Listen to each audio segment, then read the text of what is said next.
Сәлем баршаңызға, каналыма қош келдіңіздер. Бүгін мен сіздермен тез әрі оңай дайын болатын тосапты бәліштің рецептісімен бөліспекшімін. Арнамнан алыстамаңыз, лайк басып тіркеліп, комментарий қалдыруды ұмытпаңыз. Алдымен ыдысқа қандай тосап болса да бола береді. Үйдегі бар тосаптан дайындасаңыздар болады. Менде өріктің тосабы бар екен, содан дайындадым. Ыдысқа салып, тосабымызды енді үстіне ас содасын бір қасық салып, жақсылап араластырамыз.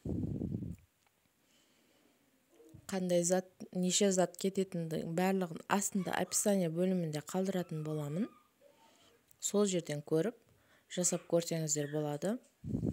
Енді басқа ыдысқа 3 жұмыртқа, 1 шымдым тұз, оның үстінен сұйық майды құямыз.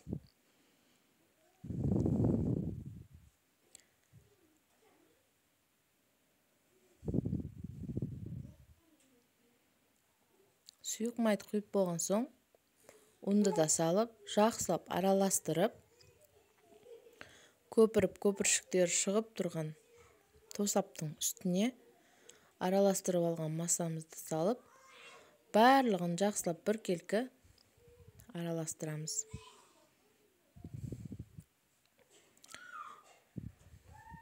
Жақсылап араластырып алған соң, алдын ала дайындап қойған формамызға орналастырып, 180-190 градуста қызып тұрған печкаға 15-20 минут пісіріп аламыз.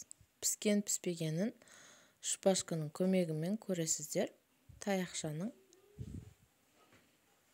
Міне бәлішімізде дайын болып пісіп шықты. Жұмсақ, ауызға салғанда еріп кететін, балдарда ұнататын, үйдегі үлкендер де ұнататын, әдемі, дәмі де ерекше болып шығатын бәліш барлығыңызға ұнайды. Биіктігі де күшті болады. Бұны қызым дайындады. Міндетті түрде қызымның рецептімен дайындап көріңіздер. Сіздерге ұнауы сөзсіз, сіздерге де ас болсын.